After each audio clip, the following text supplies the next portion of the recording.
जी, नमस्कार दोस्तों, मैं रविंदर सिंह RWR क्लासेस में आपका स्वागत करता हूं। आज हम डिस्कस करने वाले हैं 29 मार्च का करंट अफेयर्स, जिसका हम फटाफट रिवीजन करेंगे। आज का पहला क्वेश्चन है, समलैंगिक विवाह विधेयक को पारित करने वाला दक्षिण पूर्वी एशियाई देश कौन बन गया है? तो कौन बन गया है? थाईलैंड दक्षिण पूर्वी एशियाई देश बन गया है, जिसने कि समलैंगिक विवाह विधेयक है इसको पारित कर दिया है। संसद में बिल जो आया था उस बिल का नाम क्या दिया गया था? विवाह समानता विधेयक इसका नाम दिया गया था। इस बिल का उद्देश्य क्या रहेगा? समलैंगिक विवाह को मंजूरी देना इस बिल का उद्देश्य रहेगा। थाईलैंड ये पहला देश बन गया है, कहाँ का? दक्षिण पूर्वी एशियाई का, और एशिया का ये तीसरा देश बन गया है। ठीक है, तो एशिया का तीसरा देश बना है। और फर्स्ट देश एशिया का कौन बन गया था समलैंगिक विवाह को मंजूरी देने वाला? ताइवान बन गया था। और सेकेंड देश नेपाल बना था। और एशिया का तीसरा देश थाईलैंड बन गया है। थाईलैंड को थाईलैंड की जो राजधानी है बैंकॉक है। इसकी मुद्रा बाहत है। और इधर के जो प्रधानमंत्री हैं थावी सिंह इधर के प्रधानमंत्री हैं। थाईलैंड को सफ़ेद हाथियों का देश भी कहा जाता है। तो थाईलैंड को क्या कहा जाता है? सफ़ेद हाथियों का देश भी कहा जाता है। लल्लन टॉप डिस्कस करते हैं। लल्लन टॉप में गर्भपात को संवैधानिक अधिकार देने वाला देश कौन बन गया है? तो फ्रांस बन गया है। समलैंगिकता अपराध नहीं है, सुप्रीम कोर्ट ने कहा था। तो किस केस में कहा था? नौतेज कौर केस जो था, उन्होंने क्या कहा था? समलैंगिकता अपराध नहीं है। आसियान की घोषणा किस घोषणा पत्र से हुई? तो बैंकॉक घोषणा पत्र से 1967 में स्थापना हुई आसियान की। और कौन सा घोषणा पत्र था? बैंकॉक घोषणा पत्र था, 1967 में इसकी स्थापना की थी। आसियान का हेडक्वार्टर कहाँ है? जकार्ता में। आसियान में टोटल कितने देश हैं? 11 देश टोटल देश है। कुछ देशों की राजधानी और कुछ की मुद्रा दी गई है। तो वियतनाम की राजधानी क्या है? हनोई है। इसकी मुद्रा क्या है? डोंग है। इंडोनेशिया की राजधानी जकार्ता है। कंबोडिया की राजधानी नेप्पे है। ब्रुनई की राजधानी बंदर सेरी भगवान है। फिलीपींस की राजधानी मनीला है। और मलेशिया की राजधानी कुआलालंपुर, इसकी मुद्रा जो रिंगिट है। म्यांमार की राजधानी नापीता है। और जो इसकी मुद्रा है क्यात है। तो याद रखिएगा, राजधानी और मुद्राएं याद रखिएगा, एग्जाम में अक्सर पूछ लेता है। आज का दूसरा क्वेश्चन हम डिस्कस कर रहे हैं, हाल ही में पहला परमाणु ऊर्जा शिखर सम्मेलन कहाँ आयोजित किया गया है? तो ये पहला परमाणु ऊर्जा शिखर सम्मेलन है, इसलिए मोस्ट इंपॉर्टेंट क्वेश्चन बन जाता है। तो इसका आयोजन ब्रुसेल्स बेल्जियम में इसका आयोजन किया गया है। ये पहली बार किया गया है। कौन करता है? IAEA। इसका फुल फॉर्म है IAEA का, इंटरनेशनल एटॉमिक एनर्जी एजेंसी इसका आयोजन करवाती है। हेडक्वार्टर कहाँ है इसका? वियना में।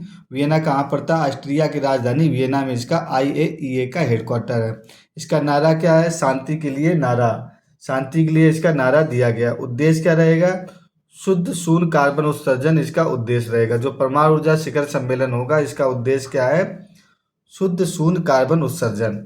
ब्रुसेल्स में किस किस का हेडक्वार्टर? तो ब्रुसेल्स में नाटो का भी हेडक्वार्टर और EU का हेडक्वार्टर है। ठीक है, नाटो में कितने देश हैं? अभी हाल में 32 देश है। 32 देश, जो लास्ट देश जो हुआ है स्वीडन हुआ, 32 नंबर का देश शामिल हुआ है स्वीडन नाटो में। 1949 में नाटो की स्थापना हुई थी। EU का भी हेडक्वार्टर का ब्रुसेल्स में है। 1955 में इसकी स्थापना हुई थी। टोटल इसमें 27 देश हैं। और रोम की संधि से इसकी स्थापना हुई थी। मॉन्ट्रियल जो प्रोटोकॉल हुआ था कहाँ हुआ था? कनाडा में हुआ था। 16 सितंबर 1987 को मॉन्ट्रियल प्रोटोकॉल हुआ था। ओजोन परत के संरक्षण के लिए प्रोटोकॉल हुआ था। वाशिंगटन DC में किस किस का हेडक्वार्टर है? तो IMF का हेडक्वार्टर और वर्ल्ड बैंक का हेडक्वार्टर। इन दोनों को क्या कहा जाता है? जुड़वा बहन भी कहा जाता है, क्योंकि दोनों का हेडक्वार्टर एक जगह है और दोनों की स्थापना भी एक दिन ही हुई थी। तो IMF और वर्ल्ड बैंक को क्या कहा जाता है? जुड़वा बैंक कहा जाता है। इनका हेडक्वार्टर कहाँ है? वाशिंगटन DC में है। वियना किस जो ओपेक का हेडक्वार्टर है वो कहाँ पर? वियना में है। ठीक है, ओपेक का हेडक्वार्टर कहाँ? वियना में। लल्लन टॉप डिस्कस करते हैं। लल्लन टॉप में है AI का प्रथम सुरक्षा सम्मेलन कहाँ हुआ है? तो ब्लेचले UK में इसका AIA का प्रथम शिखर सम्मेलन कहाँ? ब्लेचले नामक स्थान पर, जो कि इंग्लैंड में पड़ता है। तीसरा लोकतंत्र का शिखर सम्मेलन कहाँ हुआ है? तो साउथ कोरिया में हुआ है। ओपेक का हेडक्वार्टर कहाँ है? वियना में। ओपेक की स्थापना कब हुई थी? 1960 में बगदाद में इसकी स्थापना हुई। तो याद रखिएगा, ओपेक की जो स्थापना हुई थी 1960 में बगदाद में हुई थी, पर इसका हेडक्वार्टर कहाँ? वियना में है। परमाणु बम के जनक किसको कहा जाता है? तो परमाणु बम के जो जनक थे ओपेनहाइमर को थे। तो ओपेनहाइमर जो अभी हाल ही में फिल्म है, इसको क्या मिला है? ऑस्कर अवार्ड से सम्मानित किया है ओपेनहाइमर फिल्म को। आज का तीसरा क्वेश्चन डिस्कस करते हैं। तीसरा क्वेश्चन है, हाल ही में अंतर्राष्ट्रीय फुटबॉल में 150 मैच खेलने की उपलब्धि हासिल करने वाले प्रथम खिलाड़ी कौन बन गए हैं? तो इंडिया के प्रथम खिलाड़ी 150 मैच खेलने वाले कौन बन गए हैं? तो सुनील छेत्री बन गए हैं। ठीक है, किसके खिलाफ इन्होंने 150वां मैच खेला? तो अफगानिस्तान के खिलाफ इन्होंने 150वां मैच खेला, जिसमें कि इंडिया हार गया। ठीक है, विश्व के 8वें खिलाड़ी हैं 150 मैच खेलने वाले। विश्व में प्रथम कौन है? रोनाल्डो, जिन्होंने कि 205 मैच खेले हैं। ललन टॉप डिस्कस करते हैं, गोल सर्वाधिक किस किसने किया है? तो सर्वाधिक गोल रोनाल्डो ने किए हैं, उसके बाद मेसी ने, और तीसरे नंबर सुनील छेत्री ने सर्वाधिक गोल्ड किया। तो वर्ल्ड में सर्वाधिक गोल्ड तीसरे नंबर स्थान किसका? सुनील छेत्री का, जो कि इंडिया से बिलोंग करते हैं, और रोनाल्डो और मेसी फर्स्ट और सेकेंड में है। संतोष ट्रॉफी कहाँ का आयोजन कहाँ किया गया? तो संतोष ट्रॉफी के इस बार आयोजन अरुणाचल प्रदेश में किया गया था। रोवर्स का इसका संबंध किससे है? तो फुटबॉल से है। भूटिया लेप्चा जनजाति कहाँ मिलती है? तो सिक्किम में पाई जाती है। पहला फीफा कप किसने जीता था? तो पहला जो फीफा कप हुआ था उरुग्वे में हुआ था, और जीतने वाला देश कौन सा? उरुग्वे ही था। ये यदि हमारे पीडीएफ नोट्स किसी को चाहिए तो हमारे पीडीएफ नोट्स से पढ़ने के लिए हमारा टेलीग्राम चैनल RWR क्लासेस में आप सब्सक्राइब कर लीजिए टेलीग्राम को, जहाँ पर आपको ये हैंड रिटन पीडीएफ नोट्स मिल जाएंगे।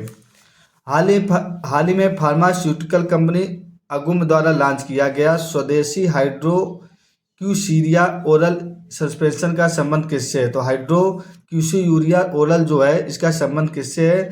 तो अकुम्स कंपनी ने इसको बनाया है, और सिकल सेल से इसका संबंध है। ठीक है, किससे संबंध है?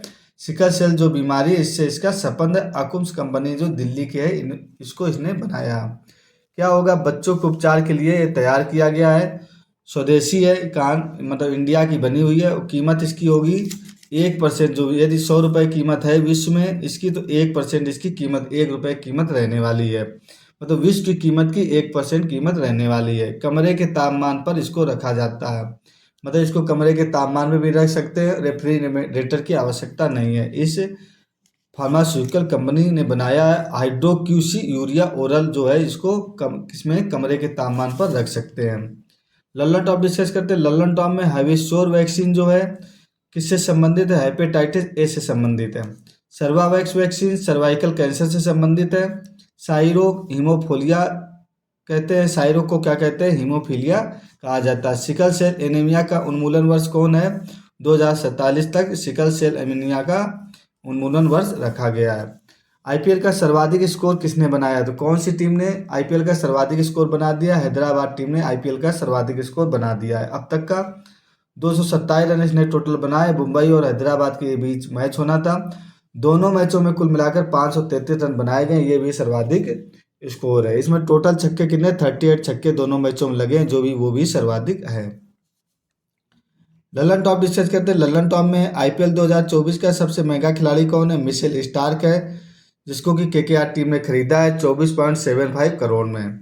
आईपीएल 2024 का फर्स्ट मैच किसके बीच हुआ था? सीएसके और अपना रॉयल चैलेंजर्स बेंगलोर के बीच हुआ था। ये चेन्नई में खेला गया था, जिसमें कि सीएसके ने विजयी हासिल की थी। T20 में 12,000 रन बनाने वाले पहले खिलाड़ी कौन बन गए? तो विराट कोहली बन गए हैं। आईपीएल 2024 का टाइटल स्पॉन्सर कौन है? तो आईपीएल 2024 का जो टाइटल स्पॉन्सर है वो टाटा है।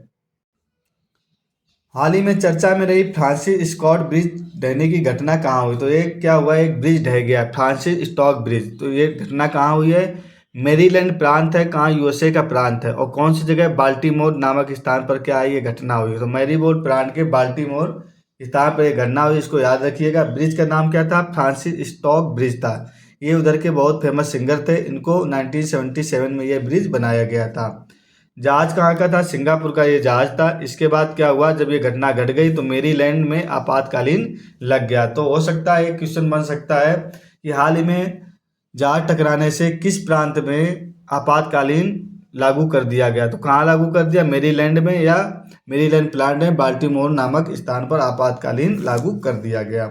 लल्लन टॉप डिस्कस करते। लल्लन टॉप में है जो कामागाटा मारू प्रकरण था, जो कामागाटा मारू जहाज था, प्रकरण जहाज कब हुआ था? 1914 में ये प्रकरण हुआ था। क्या हुआ था? ये जापान का जहाज था, कनाडा में रोका गया था। जापान का जहाज कनाडा जा रहा था, उस समय क्या हुआ? इसको रोक दिया गया था। 1914 में इसको रोका गया था। इसी को क्या कहा जाता है? कामागाटा मारू प्रकरण कहा जाता है। कैटलैक्स अभ्यास किस किस के बीच हुआ है? तो कैटलैक्स अभ्यास भारत और सेल्सियस के बीच इसका आयोजन किया गया है और INS-3 ने भारत की तरफ से इसमें भाग लिया है। INS जटायु कौन लॉन्च किया गया? तो INS जटायु अभी हाल ही में लॉन्च किया गया। कहाँ लॉन्च किया गया? लक्षद्वीप में इसको लॉन्च किया गया है। USA के किस प्रांत में हिंदू फोबिया के विरोध में एक बिल पारित किया गया था? तो जो अमेरिका था, हिंदू फोबिया के विरुद्ध एक बिल पारित किया गया था। कहाँ? जॉर्जिया में ये बिल पारित किया गया था। आज का 7वां क्वेश्चन डिस्कस करते हैं। 7वां क्वेश्चन है, राष्ट्रीय जांच एजेंसी जिसको NIA बोलते हैं एंड NDRF के हेड किसे बनाया गया है? तो किसे बनाया गया? NDRF और NIA के हेड किसको बनाया गया है? तो NIA के हेड बनाए गए हैं सदानंद वसंत और दिनकर के स्थान पर इनको बनाया गया है। NDRF के हेड पीयूष आनंद को बनाया गया। तो दोनों हेड याद रखिएगा, NIA के हेड हैं सदानंद वसंत और NDRF के हेड जो बनाए गए हैं वो बनाए गए हैं पीयूष आनंद बनाए गए हैं। 2005 में NDRF की स्थापना हुई थी। राष्ट्रीय आपात जो संस्था है उसके मुताबिक क्या हुआ? NDRF की स्थापना हुई थी। NIA की स्थापना कब हुई थी? 2008 में हुई थी। NIA ने अभी हाल ही में एक ऐप लॉन्च किया, उस ऐप का नाम उसका संकलन ऐप है जिसको कि NIA ने लॉन्च किया गया है। लल्लन टॉप डिस्कस करते हैं। लल्लन टॉप में लोकपाल के हेड कौन बनाए गए? अभी हाल में अजय मानिक राव बनाए गए हैं। नवनीत कुमार हेड किसके हैं? प्रसार भारती के हेड बनाए गए हैं। किशोर मकवाना हेड बनाए गए हैं NCSC के हेड बनाए गए हैं। अर्जुन मेघवाल जो हेड बनाए गए हैं वित्त मंत्री हैं अभी ये। अर्जुन मेघवाल कौन है? विधि मंत्री हैं। अनिल लोहाटी हेड बनाए गए TRAI के। ट्राई के हेड कौन बनाए गए? अनिल लोहाटी जी TRAI के हेड बनाए गए।